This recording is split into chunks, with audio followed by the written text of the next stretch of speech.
Cool. Thanks. All right. Good evening, everybody. We'll go ahead and get started. Just a reminder that we are recording for your future viewing enjoyment. Okay. I think maybe the first thing that we will do tonight before we dive in is just do a little round of introductions. We have Charlene Baxter, who's joining the board, and it's her first meeting tonight. So maybe it makes sense just to go around the room and say, I think you probably know everybody, but just in case, maybe start with you, Emily. Speak into the mic. Yeah. Go ahead. Go ahead. You're next. You start again. Yep. Charlene Baxter, and I'm eager to be part of this group. Great. Thank you. David Royal, alternate. Hi, Paul Vance. Nice to meet you. Tim Parody, glad you're here. I know you know me, but Adam Ricker. Janet Kidder. And I'm Joe Cubitt. Okay, we good?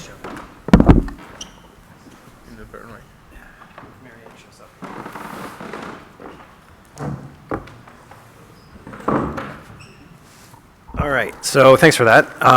Welcome, glad to have you. So we will just dive right in. We're going to talk tonight, first up, the final site plan review for John and Frank. I always mess this up. Soleosis, 394 Main. So, yeah, come on up. Well, it's not any of the Soleotises here. I'm actually Italian, so the Greek piece will be... But it's good to see so many familiar faces. I think most people recognize me probably from the refinery and other fun things around here. So my tenure there has completed. Brian and Linda are off on their own doing their great things, and I'm still growing in the restaurant world. So the Soleotis family asked me to rebrand the Pizza Chef. 1983 was the first Pizza Chef, and now that the younger generation of that family is coming up, they were missing, fortunately for me, a critical element if someone has an engineering background mixed with the culinary piece. So they asked if I would come on board and get a project underway at this location and hopefully bring it up to speed for New London's needs in the future. So the project, big picture, it's going to happen in a couple different phases. You'll see, anybody that sees the screen, the first phase is going to be purely architectural, kind of bring carpet, paint, ceiling tiles, lighting, some things like that up to speed while we finish the kitchen design. Also ADA access and just general usage.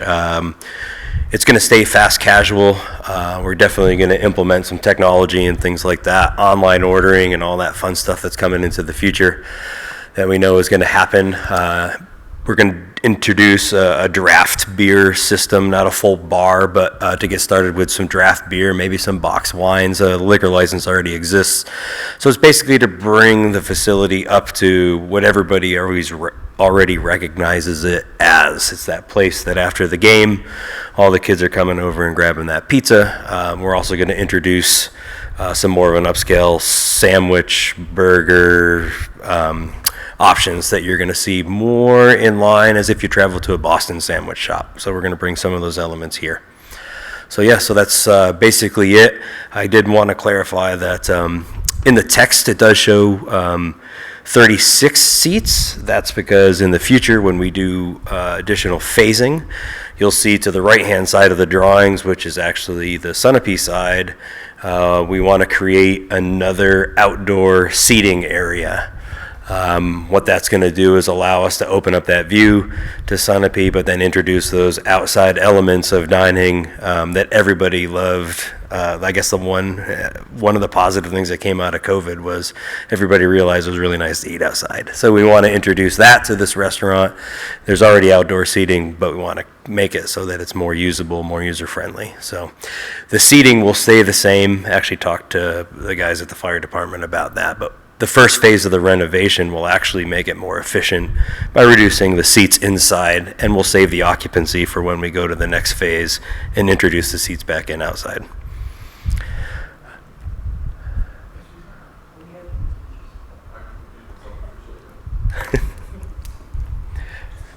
So again, for just this piece, you can see the bubble, just not to confuse everybody. We're going to go after it in phases. The easiest thing to do right away would be to renovate the inside of the existing building, inside the four walls, if you will, not touch any of the exterior windows, doors, or anything. The egress will stay in place as we phase this. But basically give that facelift would be the first major reveal. Yeah, and just a note real quick, Joe's in a butter, so he's going to recuse himself. Thanks, Joe. Oh, yeah, so then David, can you sit in for Joe on this one? Does that work for you? To vote for Joe instead of Joe on this one? Because he's recused himself. Okay. Yeah, perfect, thank you. So I met with the department heads today to review the plans. They were comfortable with the rearrangement of the seating.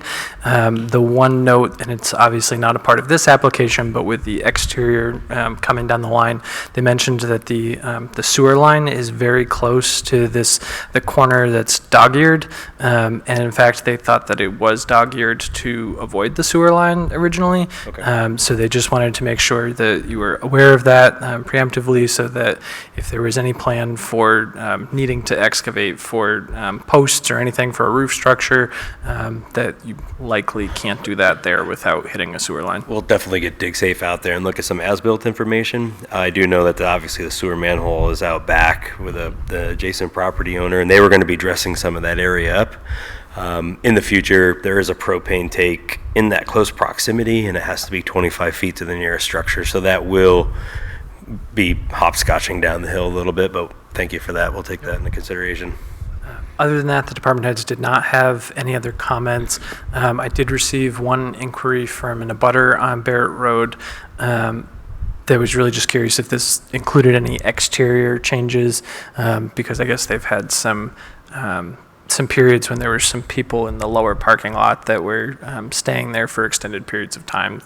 I'm sure that the property owner prefers not to happen as well, but they wanted me to express their thoughts. They were comfortable, I guess, with the interior, specifically for exterior. Yeah, there's no plans, just in case anybody was wondering, to create a mechanism for outdoor music or any of that stuff. It's basically going to stay Pizza Chef, rebrand, new name, same place, same level of service. I had one quick question. On the ice cream door, that shows on the plan that you plan to replace that with a window, is that right? Or you're saying that's part of the later change because that's exterior? Exterior's later. Got for it, sure. okay. Yeah, no, Just we'll wanted to make have sure. Siding plans, egress, Gotcha, doors, okay. windows. Yep. I just want to make sure of that. Yeah, you'll see actually too, there's an added set of double doors where eventually we would love to put a fireplace. Yeah. So that's to serve the egress piece as well in its future configuration. Yeah, I knew that side was. I just wanted to make sure the parking lots or the gas station facing side was. Are there questions from the board? The only thing I would say is that the fire chief did mention the double doors. I think we thought that those were going in now as part of this. Okay. So maybe check in with him. There was, I think, a concern that because the existing rear door will now be behind the bar, I'm not sure that it meets the egress standard. It doesn't. So we talked about phasing. Actually, that came up in conversation today about leaving the last piece of countertop off, Okay. such that the egress would remain, so that we don't have to do any of the outside work. Okay.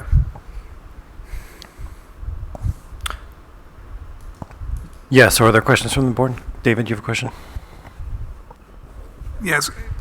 Your different phases that you're going to be working on, when do you feel that the project will be completed? Well, I've been telling everybody over there that we have to crawl before we walk, before we run. Right now, our biggest issue, as everybody faces, is just making sure we have manpower lined up. I mean, materials aren't the issue now, it's getting people to actually do the installs. So we have a few members of a few different teams that are potentially going to fit this into their schedule.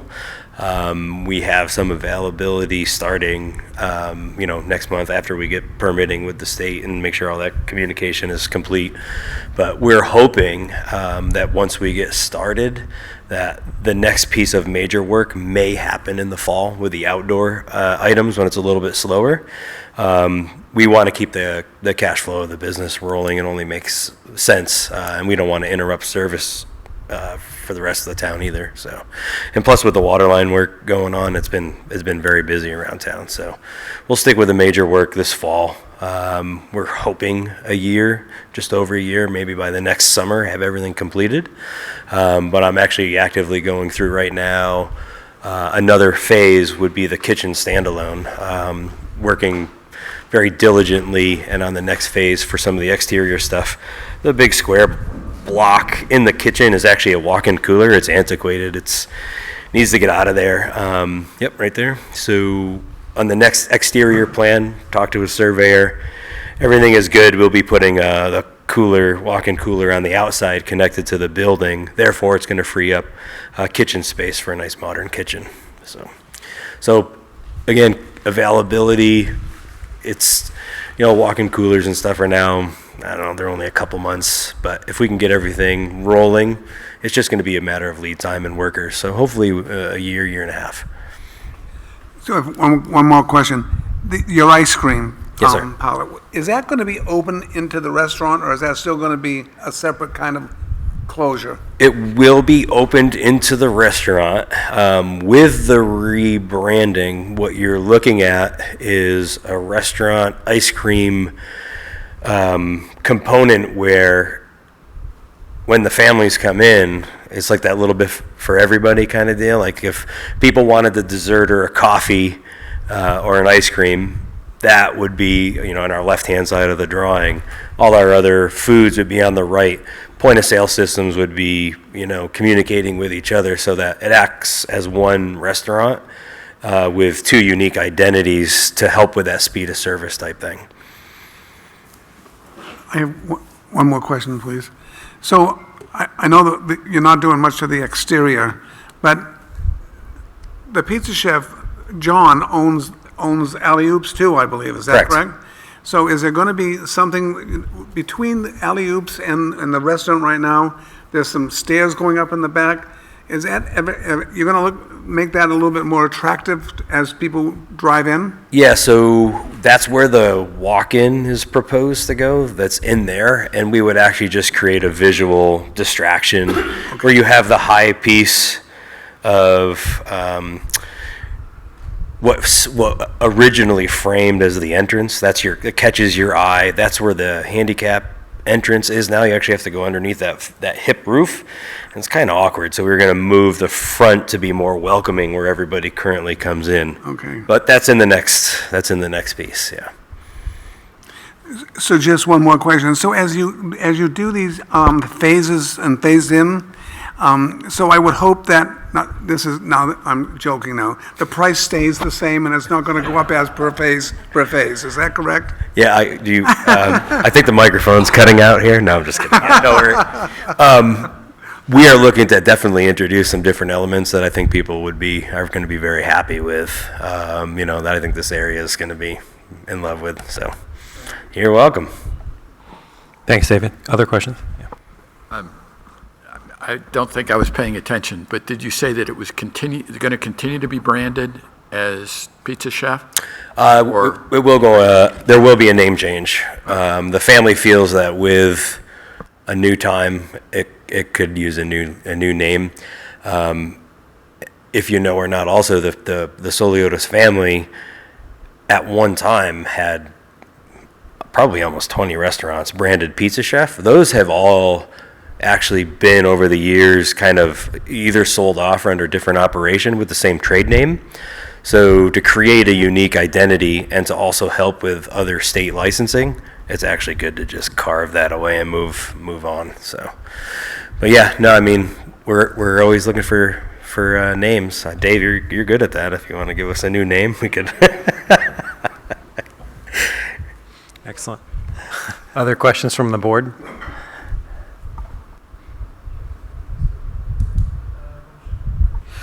What about from the public? Any questions, comments? Yeah, John? Ask while you're here. Sure. The lower parking lot, is that usable by the chef? Oh yeah. And John Ellis. You know me. I know, but you're being For the minutes. Oh, well, I don't need to be known.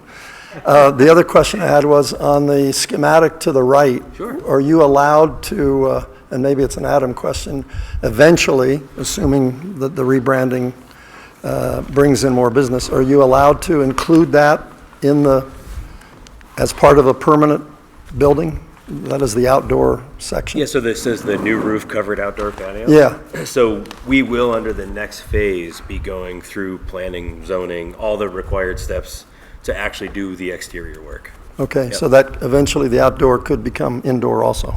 Yeah, but That would require another process. yeah, it's different process. No, I understand. I'm asking a longer-term question. Yeah, that's our plan. For sure. Time-wise.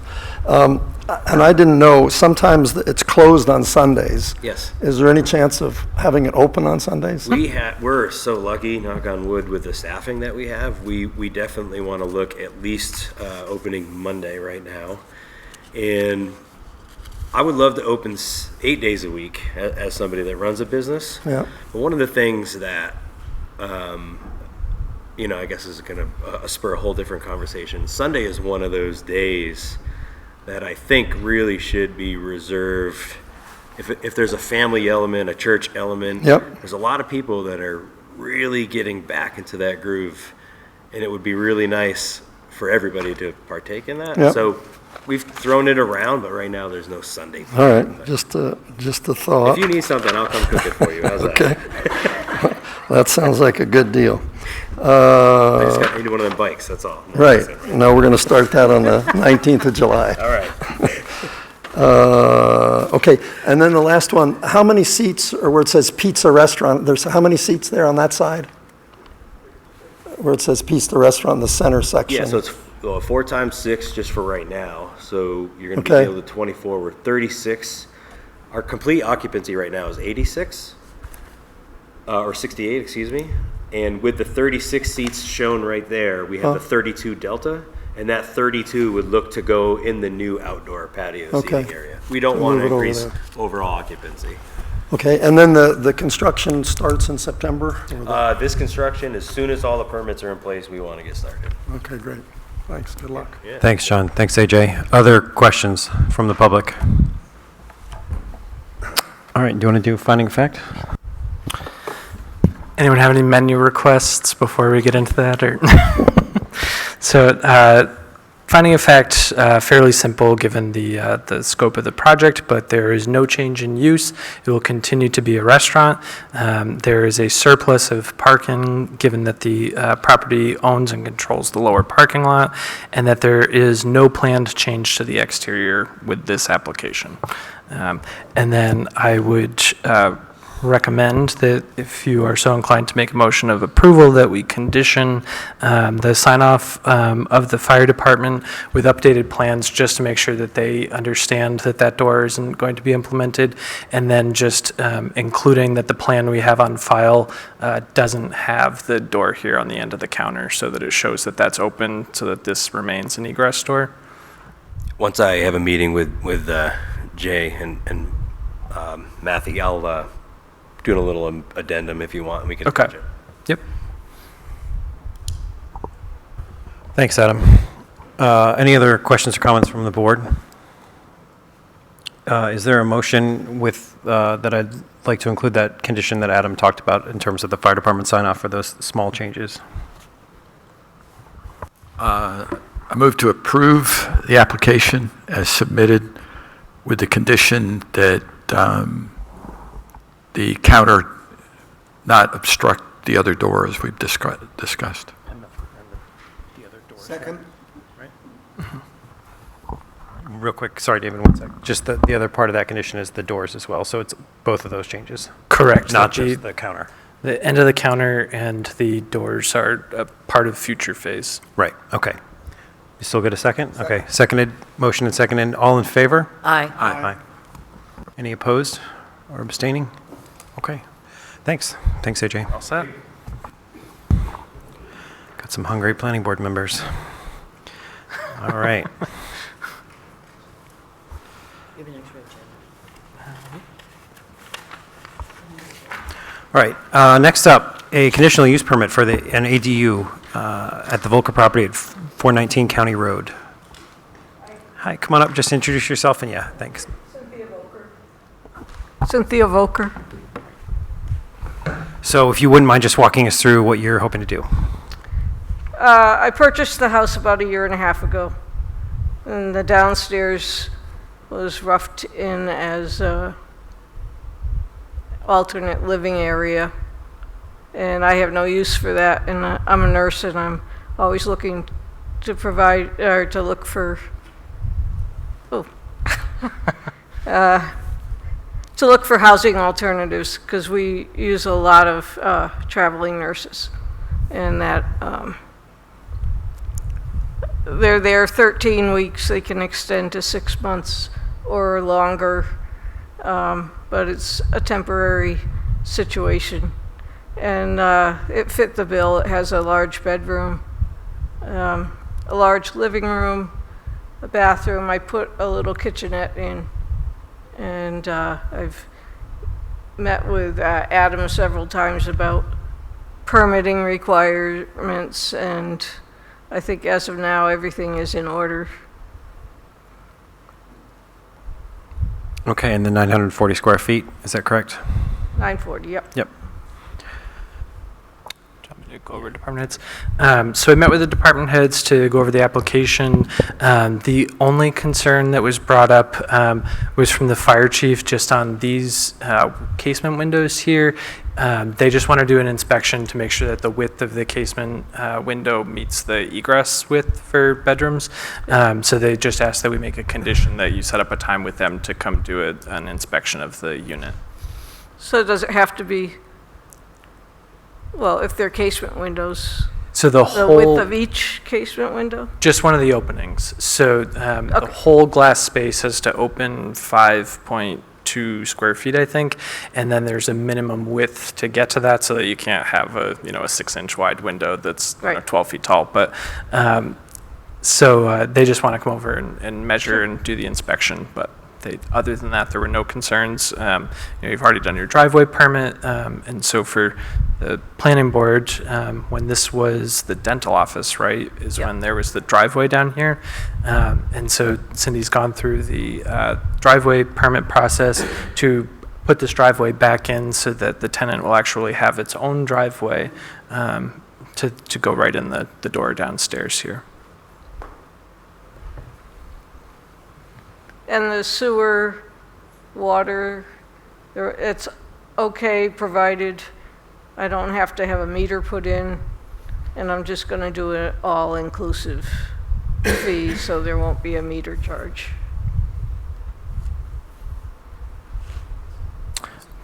That was it. Okay, are there questions or comments from the board? All right, I'll turn to the public. Any comments or questions? Yeah, come on up. Just state your name. Thanks. My name is Bill Hickey. I live at 433 County Road. 433 County Road is immediately behind 419 County Road. The property was 2 acres subdivided into 2 1-acre lots, and our house was built. We weren't the original owner. So we're the closest neighbors to Cindy, and I completely support her proposal to do it. It makes complete sense. The house lends itself to it already. It makes sense to do it, and I think it ultimately would be a benefit to the community as well. We have no objections. We support it 100%. Excellent. Thanks, Bill. Other comments or questions? Oh. Go ahead, Lou, if you don't mind. Okay. Just because you're the closest butter. Most of you know who I am. We stand in. Just My state your name is name. Lou Boda, B-O-T-T-A. We stand in absolute support, both my husband and I, and it's basically what New London needs to look forward to increase the amount of housing that is available for people at the workforce level. When you consider, Bill and I just came back from Orange County, California. We could not find literally a house in the entire county under $1 million, and we asked our hosts, what do people who are in a workforce environment do? And they said, well, they have to travel 70 to 100 miles to come to work. And I think that is basically what we want to do in our town, and I think you all would agree. She's a wonderful neighbor. Having an additional housing unit will help the process in the town. So again, we stand in absolute support. Thank you. Thank you. Thanks, Lou. John? Yeah, if the committee approves it, when would it be available to? Yeah, I am.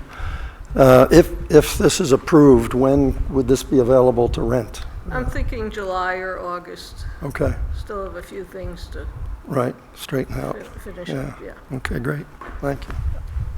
Thanks, Sean. Peter?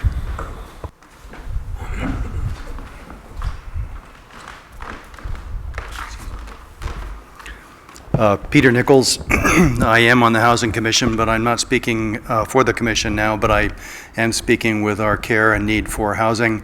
I won't reiterate what Lou Boda said so eloquently, but this is the kind of housing we need, and accessory dwelling units make terrific sense, and have with a commitment to providing housing for traveling nurses is also what our town needs. So I applaud your effort and hope it goes well. Thank you.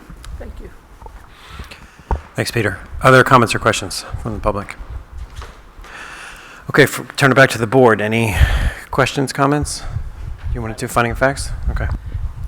So for the finding of facts, the space is less than the allowed 1,000 square feet.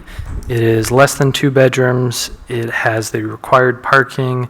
It has public water through the New London Springfield Water Precinct and sewer through the town of New London. And I would recommend a condition that the fire department conduct an inspection. No, that's already done. Okay. Are there comments from the board, or would someone like to make a motion? Hang on. Can you grab a mic just so we can record it? Before you make a motion, can I? Sure. I'd just like to compliment you for undertaking this, and not only for your good, but for the benefit of the visiting nurses and things like that. I agree with Peter. This is exactly what we need. Thank you. Thanks. Go ahead, Marion. I'd like to make a motion approving this, excuse me, request for the conditional use permit with the proviso that the fire department approves the window setup for egress.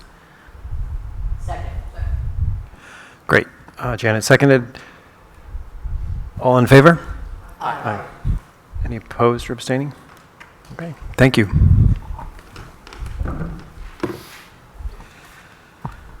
Great. Now we have moving on to a conceptual subdivision for the Salutis property at King Hill Road. You're up, Clayton. Hello, I'm Clayton Platt. I'm representing John Diodasis and Frank Soliotis, who own the... Clayton speaking. They own, I guess right now they own approximately 15 acres on exit 11. It's right before you head to the southbound on-ramp. There's been a for sale sign right across from the body shop. I believe they're in the process of buying another 2.5 acres from the town that's kind of landlocked in back. This has been the family land for a while. They're looking to kind of divide it up between the next generation. John's son is very anxious to build a house, which would be the house shown on lot 3 up near the road. And they were hoping to get 2 more lots. It's an interesting property, and I guess one of the things when reviewing the definition of road frontage was that it actually included federal roads. So the plan would be that one of the lots would have its frontage on I-89 with access along a private road built to town standards coming in through lot 1. There's a fair amount of wetlands in the middle. That was kind of an old burrow pit from the highway. We've shown approximately here. We're in the process of getting it delineated. In order to get the minimum 4 acres with a little bit of wetlands on it, the lot design is a little convoluted, especially for Lot 3. And I guess I just wanted to run this by the planning board before we spend a lot of time and effort, flagging the wetlands and getting a lot of the details ironed out, to make sure that conceptually it seems to meet the regulations. I know Adam talked to the town attorney, and I got some feedback from him. Yep. But you make the ultimate decision, so. Sure, do you want me to? Can I have Adam just explain first and then just to see in case that answers it? Go ahead. So you're probably all thinking this is as outlandish as I did when Clayton called to ask the question. And he had reviewed the ordinance before calling me, and sure enough, he was right. And so the way that our ordinance is written, in the ARR zone, you're required to have 200 feet of road frontage. And so when you go to the frontage definition in our zoning ordinance, it then guides you to the definition for right-of-way. And then the definition of right-of-way includes any right-of-way for state, local, state, or federal roadways. And so understanding that really having frontage on 89 where you can never have a driveway is not really meeting the objective of the ordinance, I reached out to town council and had a conversation with him, and he agreed that, how it's written, technically 200 feet on the interstate allows for the subdivision to not be a landlocked lot. And so the planning board can grant that subdivision. The issue then becomes when it's time to get a building permit on that lot, the requirement of the RSA that you have the legal access to the lot will require them to build the driveway to private road standard. So essentially the road that goes into the lot will be functioning more or less as a private road.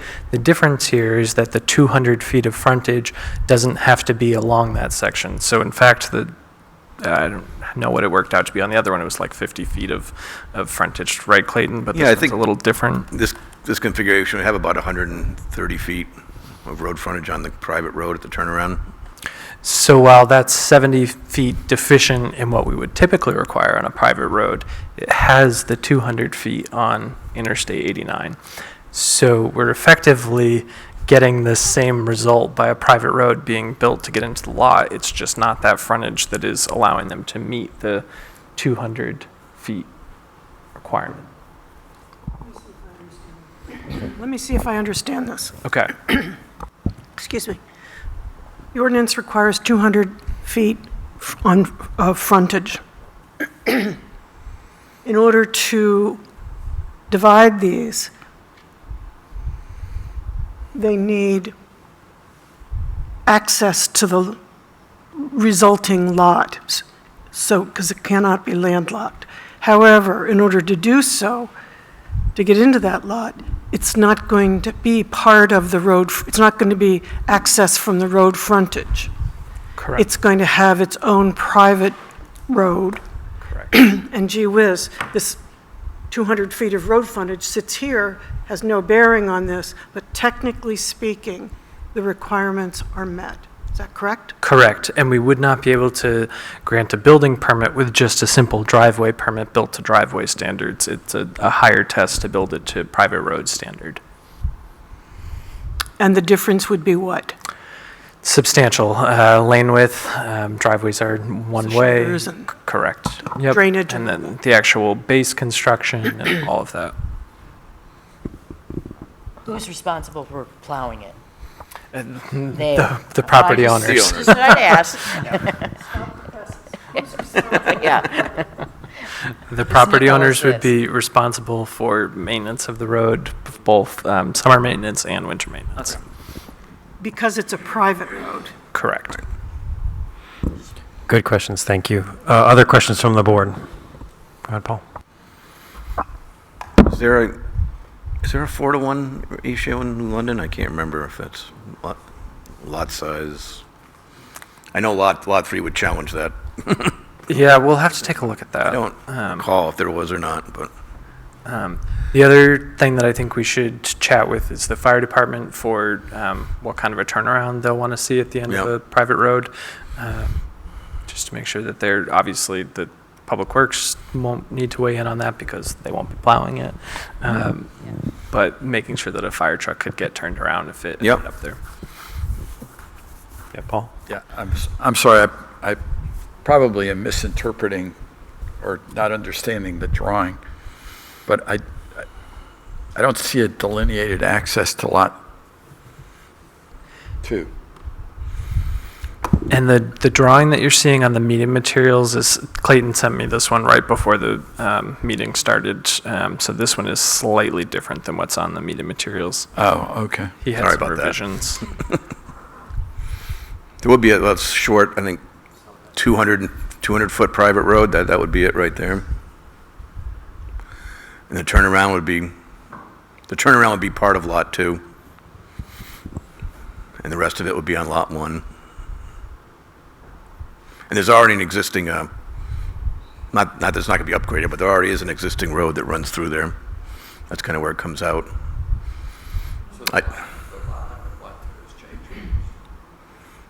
Yes, and Lot 3 got a little smaller in order to accommodate the changes, and Lot 2 Yeah, got the a little shape's bigger. different. Okay. Tim, Yeah. I have a question. Yeah, go ahead. Okay. Yep. Could you address, please, the land to be acquired from the town of New London? It's the small triangle over to the right. Yes, that. That was actually part of a piece of land on Hominy Pot Road. I think that the town took for taxes, or I think it was taxes, probably quite a while ago. And I know, I haven't been privy to the conversations, but my understanding is they're close to acquiring it from the town. They've been talking to them a while. And that will be annexed?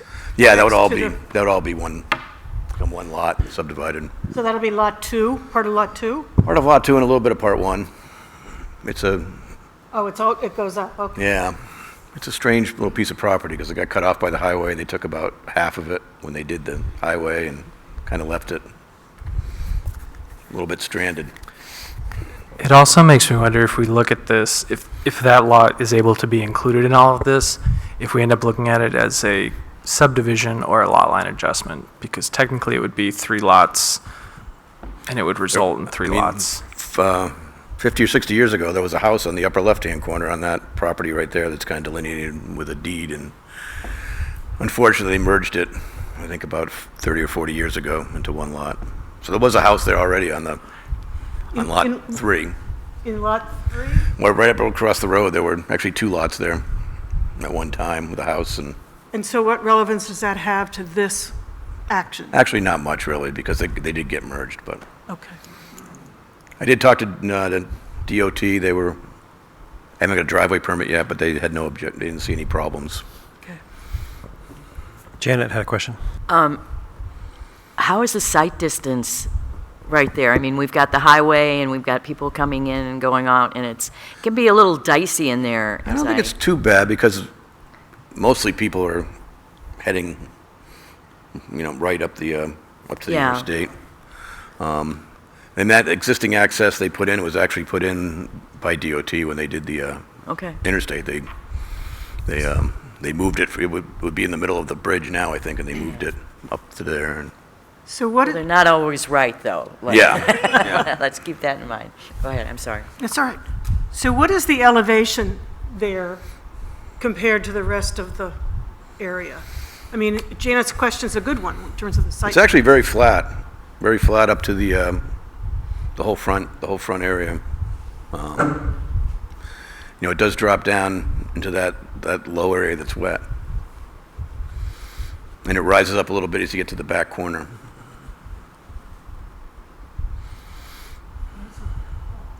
Yeah, that's the existing. I'll take that. There's existing access right there. And there'll probably be another drive the other side of that pole up a little bit.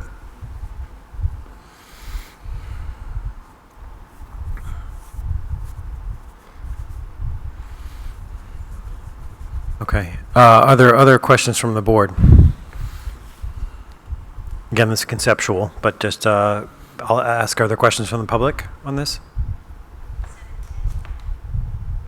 Okay. I think we will come in. It's your time. Yeah. John's son is very anxious to build, so I think we might phase this in with a two-lot subdivision with the idea that the other one may come later in the fall to get lot 3 done, because he'd like to start building by the end of the summer or the midsummer. Just as a information, does this back up on Mountainside? It backs up on the town line. I don't believe so. On the other side. Do they own land in Sutton, or is they all in New London? Mike Murphy owns the lot between the lot line and... Yeah, I'm not sure who owns the land in Sutton right behind it at this point in time, but Nope. Any questions for us, other than what we talked about? No, as long as there's no serious objections, I guess we'll move forward and work out the details. Probably something for us to address in our zoning amendments next year is how we define road frontage. So keep that on the list. I will comment, when you look at housing and the amount of land that's there and the wetlands, you think you could put 4 or 5 houses there without too much trouble next to the highway, but with the 4-acre zoning and the 15% wetlands, it makes it very difficult to figure out how to even get 3 building sites on there. So, just a comment. All right, thank you. Thank you. Appreciate it.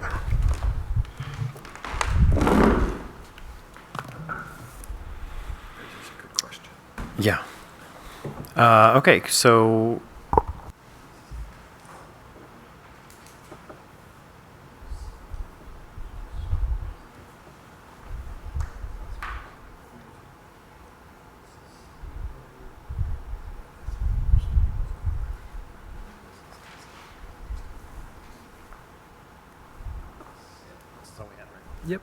Yep, we haven't met since then.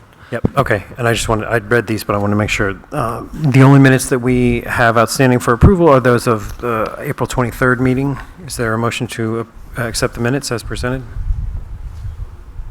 Second. Great, thank you. All in favor?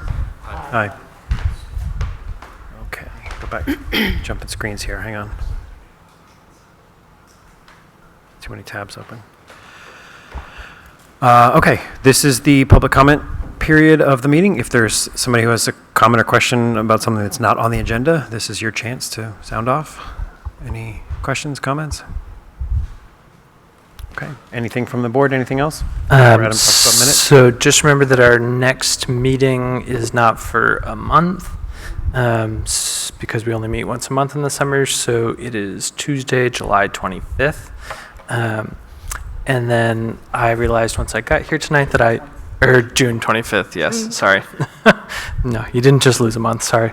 And then I realized once I got here tonight that I left the Mylar for our lot line adjustment on Davis Hill on my table in my office. So for those of you who were voting members at that last meeting, which I can look that up and tell you who you were if you don't remember, please just stop by the office sometime in the next week and sign the Mylar. I don't believe you were there. Yep. I think it was Paul Gorman, Paul Vance, Tim, Janet, Emily. I think that was everyone, but I can verify again. Joe, you voted on that too, right? Yep. Okay, cool. Anything else from the board?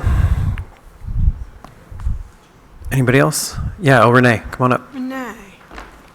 We did public comment, come on. Hi guys, I know. I was kidding. trying to jump up, that beat me to it. Hi all, so Renee Thiel, Housing Navigator with Upper Valley Lake Sunapee Regional Planning Commission.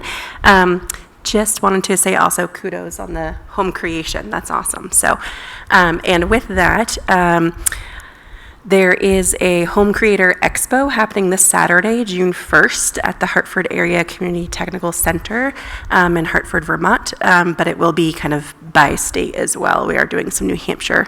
Where is it again, Renee? The Hartford Area Community Technical Center, thank you, Career Center. It's in Hartford, Vermont. It's being hosted by primarily by Vital Communities. So if you go on their website, they have all the information there.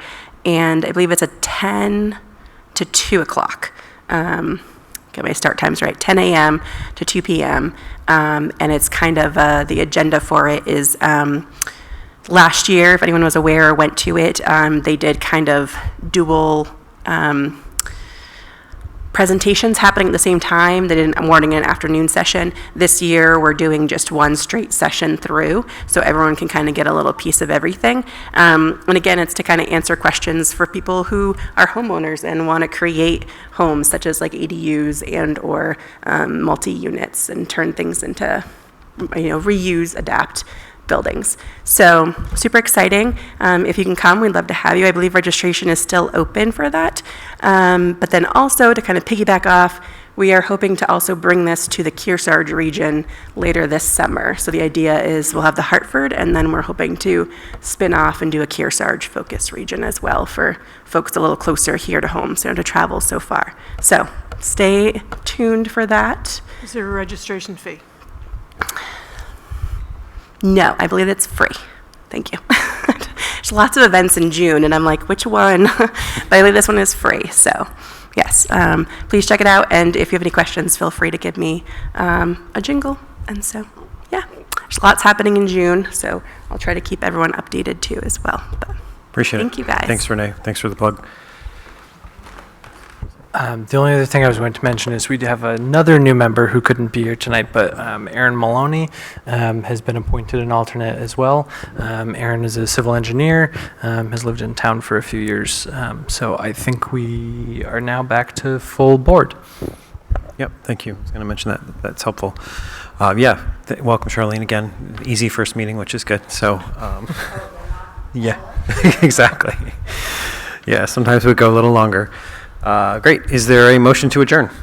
So moved. A second? Anyone? I'll All second it. all in favor? We can have the first, I'll have Great. the second. Thanks, everybody. Appreciate it.